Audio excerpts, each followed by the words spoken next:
Hello friend, hi, this is your guide. आज हम यहाँ पे इनसाइट एस का डेली करंट अफेयर डिस्कस करने वाले 23 अक्टूबर 2020 का। सो ये टॉपिक है, यही टॉपिक हम नीचे डिस्कस करेंगे। सो हमारा फर्स्ट टॉपिक है यहाँ पे जीएस पेपर 2 से related, Maharashtra withdraws general consent to the CBI. Maharashtra ने भी विदड्रॉ किया है जनरल कंसेंट जो सीबीआई से रिलेटेड है। और यहाँ पे कंसेंट क्या होता है, नेसेसरी होता है क्या, ऐसा बोला गया है। हाँ, सीबीआई ये गवर्न करता है दिल्ली पुलिस एस्टेब्लिशमेंट एक्ट के तहत, और यहाँ पे स्टेट का कंसेंट मैंडेटरी होता है for conducting the investigation in that state. Two kinds of consent होते हैं यहाँ पे, केस स्पेसिफिक एंड जनरल्स होता है। और यहाँ पे जो केस स्पेसिफिक जो होता है ये इन्वेस्टिगेट कर सकता है स्टेट गवर्नमेंट के जो केस है एम्प्लॉयज़ के, और वायलेंट क्राइम जो होते हैं उनसे related in the given state only after the state government use it's consent. मतलब जब स्टेट गवर्नमेंट यहाँ पे कंसेंट देता है, मतलब हामी भरता है, तभी वो इन्वेस्टिगेट कर सकता है। जनरल कंसेंट एक नॉर्मली दिया जाता है to help the CBI seamlessly conduct its investigation into the cases of the corruption against central government employees in the concern state में यहाँ पे जो भी सेंट्रल गवर्नमेंट के एम्प्लॉयज़ हैं उनके लिए ये जनरल कंसेंट होता है। और भी क्यों किया गया ये, इसका मतलब क्या है, विड्रॉ क्यों किया है, इसका सिंपली मतलब यही है, सीबीआई ऑफिसर यहाँ पे अभी मतलब लूज़ किया है, मतलब all the powers of the police officer as soon as they enter the state unless the state government has allow them. मतलब जब तक स्टेट गवर्नमेंट अलो नहीं करता है तब तक वो सीबीआई अपने सारे पावर, मतलब यहाँ पे जो होते हैं वो यहाँ पे काम नहीं करेंगे, वो लूज़ हो जाएंगे। डिसीजन मीन्स सीबीआई यहाँ पे को मतलब यहाँ पे कंसेंट दिया गया है from the state government for every case it's registered in the Maharashtra.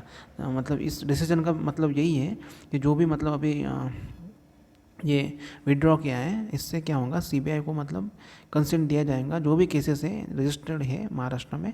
Under what provision can general consent be withdrawn, मतलब यहाँ पे कौन सा प्रोविज़न है जिसकी वजह से ये विड्रॉ किया गया। Section 6 of the Delhi special police establishment act 1946 का है, जहाँ पे स्टेट गवर्नमेंट विड्रॉ कर सकते हैं जनरल कंसेंट अकॉर्डेड। और यहाँ पे विड्रॉ जो किया है सीबीआई को, मतलब यहाँ पे no longer prove in any case. So मतलब ऐसा नहीं है, ये जो विड्रॉ किया है जनरल कंसेंट, सो ये यहाँ पे एनी अदर केसेस को भी मतलब हैंडल कर सकता है। ओल्डर जो केसेस रजिस्टर्ड है when the general consent existed, जब जो जनरल कंसेंट जो था एग्जिस्ट था उस टाइम पे। सो ये अभी मतलब ऑल द केसेस के लिए मतलब विड्रॉ नहीं हुआ है, जो पहले चल रहे थे उसको वो चलेंगे। श्रीलंका ने पास किया है यहाँ पे 20th अमेंडमेंट एक्ट। हाईलाइट्स क्या है यहाँ पे, जो ये expansive powers and greater immunity for the executive, जो प्रेसिडेंट है, प्रेसिडेंट के लिए मतलब ज़्यादा पावर दिए गए यहाँ पे। इससे पहले 19th अमेंडमेंट हुआ था जो वो प्राइम मिनिस्टर का रोल को मतलब यहाँ पे रिड्यूस करता था, है ना। और इसके बाद यहाँ पे 18th अमेंडमेंट एक्ट से रिलेटेड यहाँ पे दिया है। 18 अमेंडमेंट एक्ट क्या करता है, जो वीकन करता है प्रेसिडेंसी का जो पावर है उसको, और अमेंड किया गया था यहाँ पे, ग्रेटली एक्सपांड किया गया था। 18 अमेंडमेंट या एक्ट के यहाँ पे 4 मतलब चेंजेस किए गए थे। प्रेसिडेंट कैन री इलेक्ट कर सकता है in any number of times, बहुत मतलब कितना ही नंबर, कुछ लिमिट नहीं है उसके। 10 मेंबर्स यहाँ पे काउंसिल की जो मतलब यहाँ पे रिप्लेस होंगे 5 members parliament of the council, और इंडिपेंडेंट कमीशन होगा यहाँ पे under the authority of the president. Enable करेगा president to attend the parliament once in the 3 month, और एंटाइल होगा यहाँ पे all the privileges immunities and power of the member of the parliament other than the entitled post. So यहाँ पे जो 20th amendment act है, simply आपको ध्यान में रखना है, ये expansive power and greater immunity करेगा एग्जीक्यूटिव ऑफ द प्रेसिडेंट। जो 19th अमेंडमेंट था वो रिड्यूस करता था मतलब prime minister role to the ceremonial. तो ये भी ध्यान में रखना है आपको। और जो 18th अमेंडमेंट है वो भी आपको ध्यान में रखना है, ये वीकन करता है प्रेसिडेंसी पावर के, ठीक है। उसके बाद में यहाँ पे एंटी करप्शन वर्किंग ग्रुप से रिलेटेड यहाँ पे टॉपिक है। सऊदी अरेबिया ने यहाँ पे होस्ट किया है first ever ministerial meeting of the G20 anti corruption working group. ACWG बोलते हैं, इस्टेब्लिश किया गया था लीडर एट टोरंटो समिट 2010 में। और यहाँ पे रिस्पॉन्सिबल होता है फॉर द अपडेटिंग, इम्प्लीमेंट करता है G20 anti corruption action plan, report करता है G20 लीडर्स को। और यहाँ पे कॉपरेट किया जाता है closely with the support the work relevant international organisation, include होता है इसमें OECD, organisation of economic operation and development, united nation, world bank, international monetary fund IMF and financial action task force. G20 अभी question पूछा था UPSC prelims में, उसके members के बारे में। G20 पे यहाँ पे एनुअल मीटिंग होती है leaders of from the country with the largest and fastest growing economies होती है, बोथ डेवलपिंग कंट्रीज। और यहाँ पे जो मेंबर्स होते हैं अकाउंट करते हैं 85% of the world GDP, 2/3 population है यहाँ पे इन्वॉल्व होती है। और G20 की समिट जो होती है फॉर्मली, जिसे summit on financial market and the world economy ऐसा बोला जाता है। उसके बाद में जेनेसिस ऑफ द G20 मतलब कब हुआ था, एशियन फाइनेंशियल क्राइसिस हुआ था 1997 से लेकर 1998 के बीच में। और यहाँ पे G7 फाइनेंस मिनिस्टर ने एग्री हुए थे इस्टेब्लिश करने के लिए G20 finance minister and central bank governor meeting 1999 में हुआ था। यहाँ पे ऐसा सोचा जा रहा था कि अभी जो भी इमर्जिंग मार्केट कंट्रीज़ हैं उनको मतलब यहाँ पे डिस्कशन करने की ज़रूरत है ऑन इंटरनेशनल फाइनेंशियल सिस्टम पे। Full membership of the G20 किसके किसके पास है, अर्जेंटीना है, ऑस्ट्रेलिया है, ब्राज़ील, यही इसी के बारे में क्वेश्चन पूछा था UPSC प्रीलिम्स में, कौन मेंबर है। सो आपको पता होना चाहिए, एलिमिनेशन ऑप्शन का यूज़ करके आप वहाँ पे आंसर दे सकते थे। कनाडा है, चाइना है, France, Germany, India, Indonesia, Italy था, Japan, Mexico, Russia, Saudi Arabia, South Africa, South Korea, Turkey, United Kingdom, United State and European Union भी है। 19 कंट्रीज़ प्लस यूरोपियन यूनियन एक ग्रुप है। G20 में यहाँ पे डेवलपिंग नेशंस है जिन्हें G21, G23, G20 प्लस जो ब्लॉक है of the developing nation establish हुआ था यहाँ पे 2003 में अगस्त 20 को। और यहाँ पे ओरिजिन्स जो है ट्रेस किए जाते हैं to the Brasilia declaration sign किया गया था by the foreign minister India, Brazil, South Africa को 2003 में। G20 प्लस ए रिस्पॉन्सिबल है of the 60% of the world population and 26% of the world agriculture export and 70% of its farmer. तो ये भी ध्यान में रखना फैक्ट। उसके बाद यहाँ पे इन्फोग्राफिक्स में दिया है कौन कौन से G20 कंट्री है, G8 कौन सी है, G7 कौन सी आपको पूछी जा सकती है। तो आप मेंबर्स इनके ध्यान में रखना, एक बार गूगल में सर्च करना, समटाइम्स क्वेश्चन पूछा जा सकता है। GS पेपर 3 से रिलेटेड यहाँ पे क्वेश्चन है, what are the government securities. RBI ने यहाँ पे अनाउंस किया है, डिसाइड किया to purchase the government security for aggregate amount of 20,000 crore under the open market operation. Government securities क्या होती है, GSEC, ये एक ट्रेडेबल इंस्ट्रूमेंट है, इशू किया जाता है बाय द सेंट्रल गवर्नमेंट और स्टेट गवर्नमेंट। तो दोनों ही बातें ध्यान में रखना, central government and state government द्वारा ये किया जाता है। की फीचर्स यहाँ पे क्या है, एक्नोलेज करता है गवर्नमेंट्स डेप्ट ऑब्लिगेशन।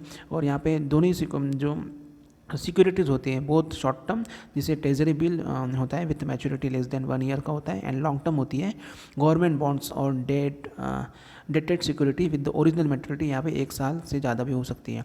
सेंट्रल गवर्नमेंट यहाँ पे इशू करता है ट्रेजरी बिल और एंड बॉन्ड और dated security, but state government यहाँ पे इशू करता है ओनली बॉन्ड और डेटेड सिक्योरिटी, ट्रेजरी बिल नहीं करता है स्टेट गवर्नमेंट, ये ध्यान में रखना, जिससे क्या बोला जाता है स्टेट डेवलपमेंट लोन भी कहा जाता है।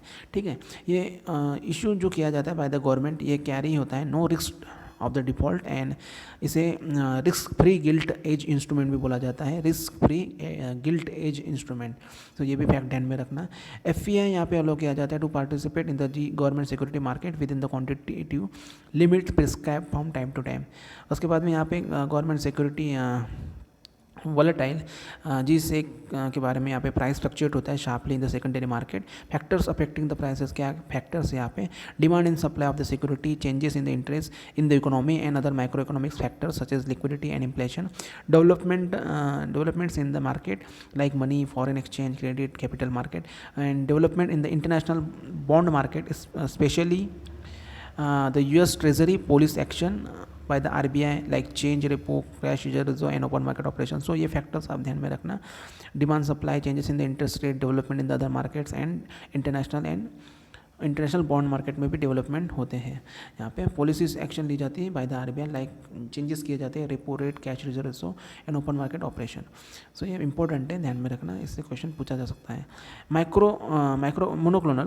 मोनोक्लोनल एंटीबॉडीज़ एबीज, ये अभी न्यूज़ में था क्योंकि serum institute of India SII and institution international its vaccine initiative ने IAVI ने यहाँ पे अनाउंस किया है agreement with the pharmaceutical major Merck to develop the SARS CoV-2 neutralising the monoclonal antibodies.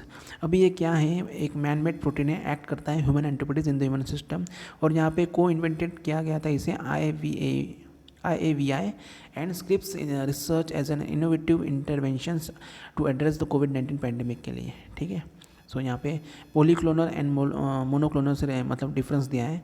आप एक बार यहाँ पे इसका स्क्रीनशॉट लेकर आप पढ़ सकते हो, मैं एक बार पढ़ के बताता हूँ आपको। पॉलीक्लोनल में क्या होता है, ये चीप होता है टू प्रोड्यूस, और यहाँ पे mix population of the antibodies होती है, may bind to different areas of the target molar, और ये टॉलरेंट होता है of small changes in protein structure, denaturation and dimerization and phosphorylation. ठीक है, एंड मोनोक्लोनल यहाँ पे एक्सपेंसिव होता है टू प्रोड्यूस, सिंगल एंटीबॉडीज होती है यहाँ पे स्पीसीज की, and will only bind single specific site, may नहीं और may only recognize a particular protein from the phosphorylation dimerize, और यहाँ पे इनफाइनेटली रिन्यूएबल होता है ये। सो ध्यान में रखना, polyclonal and monoclonal antibodies. Fact for prelims से रिलेटेड यहाँ पे दिया गया है, CPI जो इंडस्ट्रियल वर्कर के लिए बेस ईयर रिवाइज किया 2016 फ्रॉम 2001 से लेकर 2016 किया है यहाँ पे, और इसका यूसेज क्या होगा, सबसे पहले तो ये रिवाइज करने के बाद भी क्या रिफ्लेक्ट करेगा, चेंजिंग कंजम्पशन पैटर्न और giving more weightage to the spending on health and education. तो ये इंपॉर्टेंट है, यहाँ पे स्पेंडिंग किया जाएगा, ज़्यादा वेटेज दिया जाएगा health, education, recreation, other miscellaneous expenses while reducing the weight of the food and beverages. So important है, अभी CPI से रिलेटेड क्वेश्चन भी पूछा था UPSC प्रीलिम्स में। CPI-IW ये यूज़ किया जाता है measuring the inflation in retail prices, और also regulate the dearness allowance of the government staffs, industrial worker as well as the revise minimum wages in the schedule employment. उसके बाद में यहाँ पे testimony of the sexual assault victim enough for the conviction, Supreme Court ने यहाँ पे recently बात की है। Sole and trustworthy evidence of the women who is the victim of the sexual offence is enough to find her assailant guilty, मतलब वो evidence के लिए काफ़ी है, जो भी मतलब विक्टिम है इनफ एविडेंस है ऐसा माना गया है। और वुमेन जो विक्टिम है सेक्सुअल असॉल्ट, ये नॉट कंप्लाइज है to the crime but the victim of the another person lust, therefore the her evidence need not be tested with the same amount of the suspicion as that of the compliance। ठीक है, और यहाँ पे court ने confirm किया है punishment award to the man found guilty, अगर guilty पाया जाता है दोषी, protection of the children from the sexual offence act and sexual assaulting 13 years old children in the Tamil Nadu.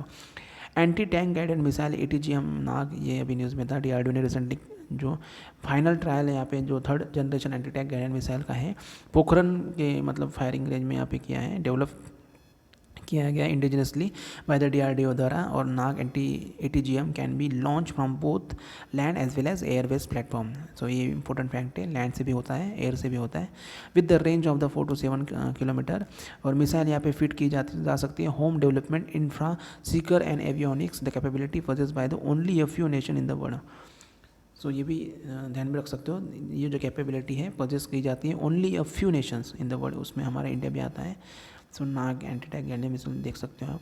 उसके बाद में यहाँ पे ट्यूबरियल सैलिवरी ग्लैंड्स, अभी न्यूज़ में था, state of the salivary glands deep in the upper part of the throat, और यह डिस्कवर की गई recently by the scientist of the Netherlands. और ग्लैंड्स यहाँ पे 1.5 इंच का होता है, 3.9 centimetre in length on an average, are located over the piece of the cartilage called, जिसे टोरस टेबरियस बोलते हैं। और ये ग्लैंड है प्रोबेबली लुब्रिकेट होती है एंड मॉइस्चर होती है upper throat behind the nose and mouth. Discovery यहाँ पे इंपॉर्टेंट है फॉर द कैंसर ट्रीटमेंट के लिए। और there were 3 known large salivary gland in the humans, 1 under tongue होती है, एक अंडर द जॉ होती है, and 1 at the back of the jaw behind the cheek. So आप देख सकते हो यहाँ पे इन्फोग्राफिक्स में दिया है। ठीक है, लाइफ इन मिनिएचर प्रोजेक्ट, ये अभी कोलैबोरेटिव प्रोजेक्ट है between the national museum new Delhi, ministry of culture and Google and arts. यहाँ पे सेवरल 100 मिनिएचर पेंटिंग को यहाँ पे रखा जाएगा from the national museum new Delhi, और यहाँ पे इनको देखा जाएगा online on the Google art and culture by the people around the world under this project का यहाँ पे यूज़ किया जाएगा फॉर द टेक्नोलॉजीज बहुत सारी टेक्नोलॉजी का यहाँ पे यूज़ किया जाएगा, like machine learning, augmented reality and digitization with the high definition robotic cameras to showcase the special works of the art in the magical new way. So ये आज का करंट अफेयर हमने discuss किया vision edge का, sorry insight edge का daily current affair 23 October 2020 का। सो अगर आपने मेरे चैनल को सब्सक्राइब नहीं किया होगा, सो मेरे चैनल को आप सब्सक्राइब कर सकते हो, लाइक कमेंट एंड शेयर कर सकते हो। आपके जो भी सुझाव होंगे आप नीचे कमेंट सेक्शन में मुझे दे सकते हो। Thank you so much, good night.